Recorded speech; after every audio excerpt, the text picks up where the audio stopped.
Hey gang, it's Paul Ramsay, and I am joined once again today by Scott Sandland. How are you, Scott? I'm good, Paul. How you doing, man? I'm good. I'm so glad to talk with you.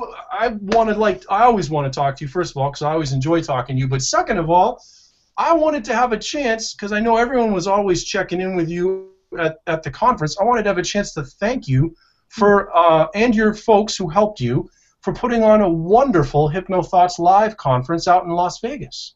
Oh, you're welcome, and you're right. There's a lot of things that needs to go to people besides me. I'm sure. Obviously, I was there, but there was so many people doing so much work that I couldn't have done. Yeah.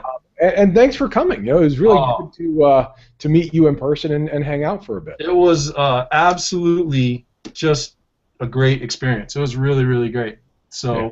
I wanted to just take some time to you today and sort of talk a little bit more about that and where you think that's headed and how do you see it growing. And then we can, just talk about anything you want to talk about, I guess, just for fun. I just like talking shop with folks. So is that cool? Yeah, it's very cool. Okay. Very cool. So, I mean, first of all, you always seemed when I saw you like you were happy with everything. Did it fit your vision of what you hoped it would be like this year?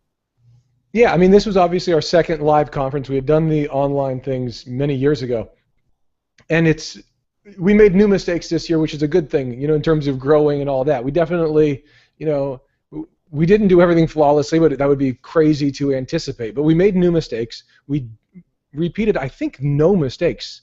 So we learned a lot. And I think it went much easier. I mean, we had a larger staff this year, and we knew what to expect, so things were coming at us a little bit more slowly. And we had so many really cool people who wanted to get involved this year. And to be really candid, people who said no to us last year said yes to us this year. Yeah. And people who said no to us this year have already called to request next year. So when we see that growth, Yeah. that is the vision that I see, and that I'm anticipating. I'm excited about. I mean, I haven't been to all the conferences that are out there, and so I don't have some kind of amazing 30,000-foot view over all these conferences, but I can just tell you that, before I was a hypnotist, I used to go to professional conferences, and I go to professional hypnosis conferences now, and I go to other conferences because I'm in the entertainment side of things as well. I go to like vendor, like the National Association for Campus Activities conference. I go to these different conferences, so I've got a sort of a nice sample. Sure. And I would say that conference stood on equal footing with any conference that I've ever been to in terms of like doing things well. I mean, it really did. I was very impressed. Oh, thank you. Yeah, I'm really happy with how it went. I mean, it was cool. Year one, I was very aware of the mistakes as they were happening, and people were really patient with us, and people were really supportive of us and all that. But we just had this running list of, okay, we got to make sure we don't screw that up again. And I think the core thing that we did really right this year was we looked in the planning of, it's that whole three legs of the stool kind of philosophy. And it's to have a conference go well, you really need all three to go well. You need the organizers, which is, me and my team. We need to do a good job. The presenters / vendors need to succeed, and the attendees need to succeed. And so we really planned things with all three in mind. And if you ever were in a situation where one of those three would have to lose, we just said it will always be us, and we'll make sure those two always win. Yeah. And just having that as the philosophy, I think all of our volunteers, all of our staff, really grabbed onto that, and I think everybody noticed that, and the presenters and the vendors were just happy to jump in and lend a hand and things like that, and the attendees were just grateful and fun, and they were there to learn and there to share, and there was no pretentiousness at the conference, and that was just so nice. Yeah. And I heard other people, and I definitely agree with that, and I heard other people talking about it. I think the biggest thing that I was impressed with, I think maybe this you won't hear this much from other people, but the biggest thing I was impressed with was the level. Oh gosh, I don't even know how to articulate this the absolute best way. There was this level of knowledge in the attendees that was really cool to see. Now, I've been to other conferences where there's over 1,000 people, right? So I suppose that's going to sort of dilute the knowledge pool a little bit. You're going to have people that are really at the beginning, but I've never heard so many really good questions get asked in presentations as I did at this conference. Questions where I thought, that's not just a good question, that's a smart question. That's a question that shows you really understand what you're doing. You're thinking about what the presenter is saying, and that happened over and over again, and I thought, there's some really dedicated, serious people here who don't want to just buy a script off of someone or show me how to do this basic thing. They want to tear in to the deeper stuff and get down to the real fine working points of what you're talking about as a presenter. And I thought, because I thought the first day, I was like, man, I want to present at this conference next year. And then as that went on, I was like, well, I better have my shit ready. Yeah, right. I know. Yeah. I totally agree with you. And I think our conference really self-selects that way because, our attendees are attendees from the internet, and it's a group of people who want to discuss hypnosis, maybe not daily, but definitely weekly.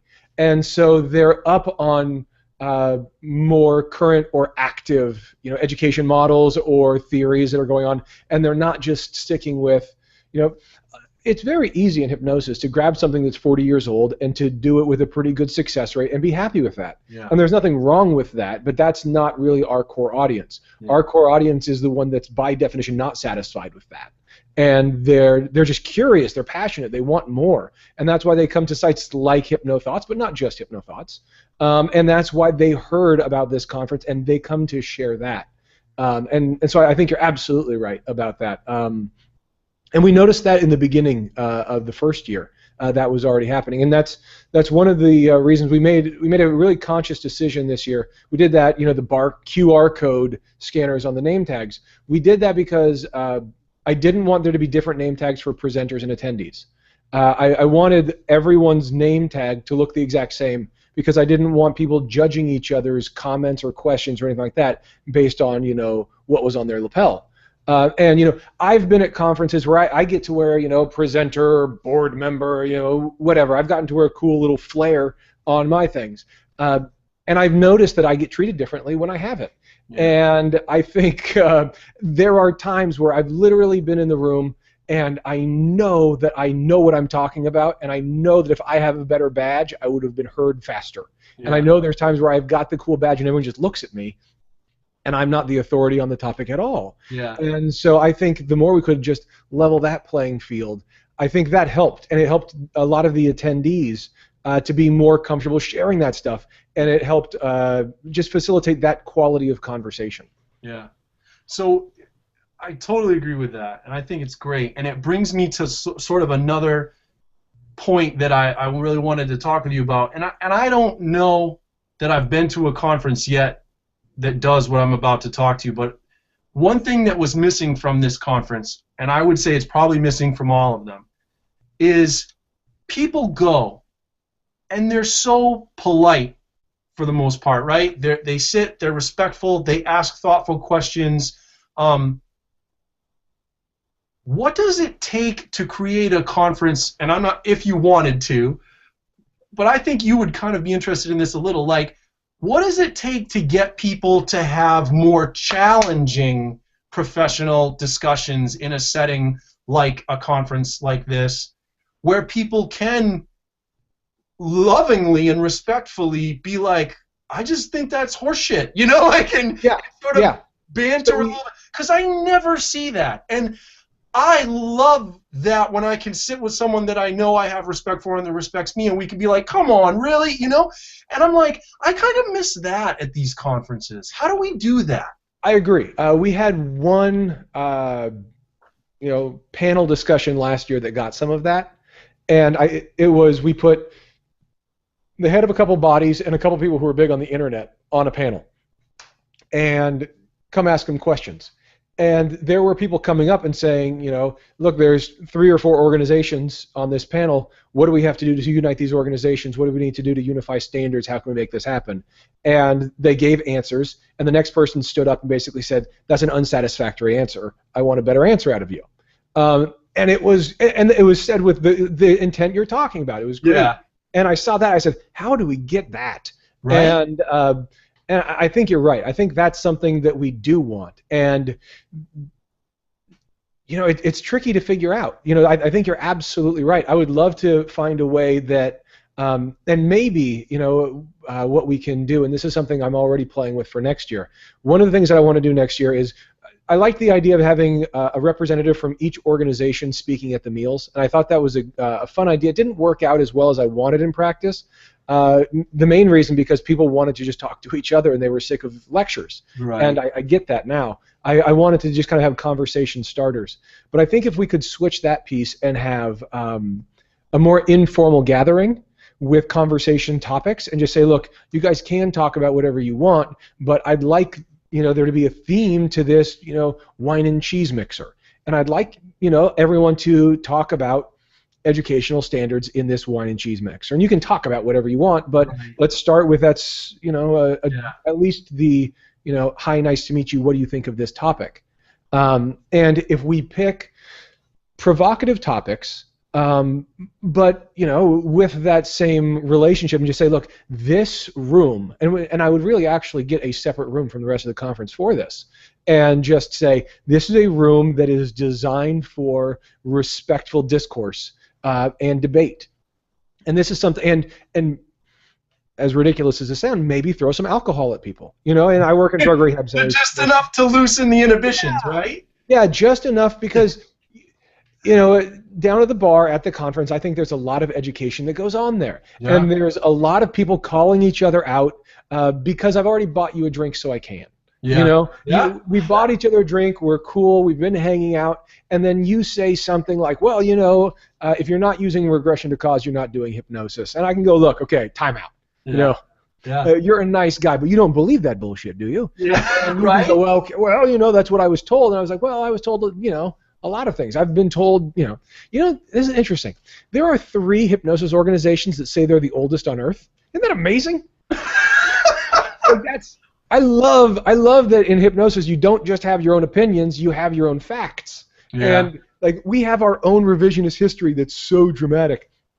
And I think it'd be awesome. And that's one of the reasons why I like the idea of getting everyone together for this conference so that we can find out what the real answer is. And I think a place where you can call each other on your bullshit facts, and to have it be its own sort of, padded room, so it's insulated from the rest of the conference, so that when you're walking in there, you're walking into respectful debate. I think that might be the way to do it.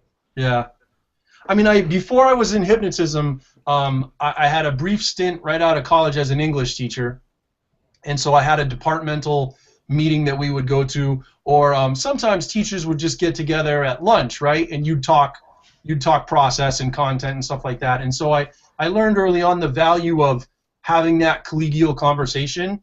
And then when I left teaching, I went and I worked at the University of New Hampshire, and I worked in student affairs. I wasn't on the academic side. I worked in the Department of Residential Life, and we had a 3-hour weekly department meeting where our administrators were totally every week pounding us with developmental issues and making us take sides so that they knew we had a philosophy about how we were advising students.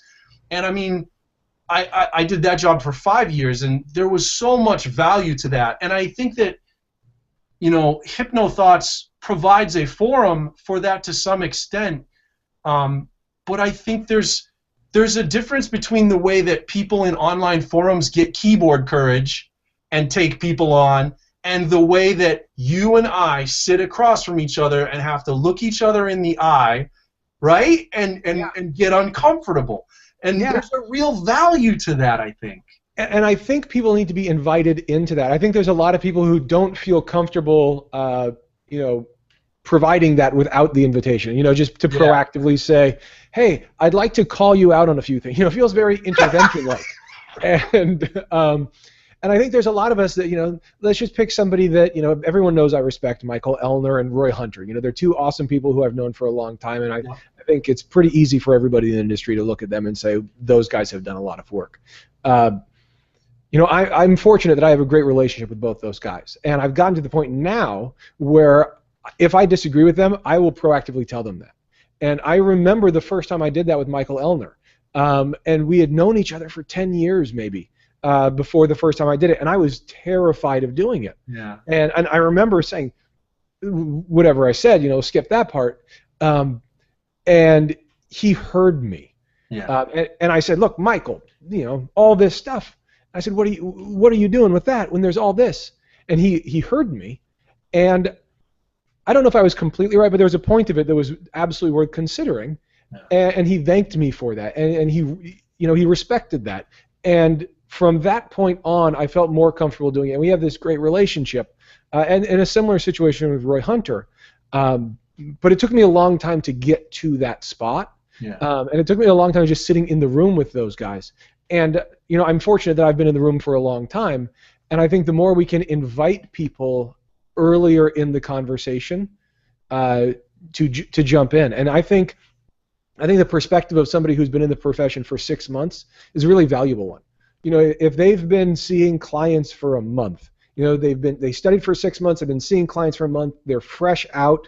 I want to know what that looks like now. That's something that I can't have right now. Yeah. And so I think there's easy for us to say, look, I haven't earned the right to talk yet. And I think, you know, I think the invitation is an important part of that. Yeah, absolutely. Cool. And I think you're right that HypnoThoughts does give us some of that, you know, like you said, keyboard courage. I think that's totally right.